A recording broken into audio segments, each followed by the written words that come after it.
L'home, de Mercè Rodoreda.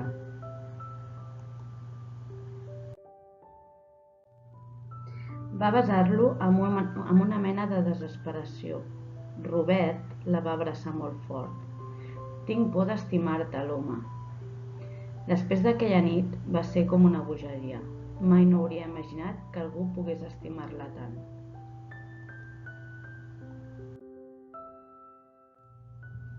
Sentia que Robert la desitjava tota hora.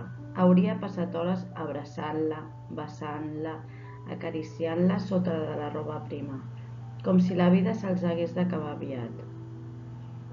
Quan Robert sortia, l'esperava impacient, entrant i sortint del jardí. Així que el veia, obria el reixat i el besava com si l'ànima li fugís pels llavis. La sang li lliscava neta per les venes, li posava color a les galtes i li omplia els ulls de vida. Dormia sense somnis, morta de tanta felicitat.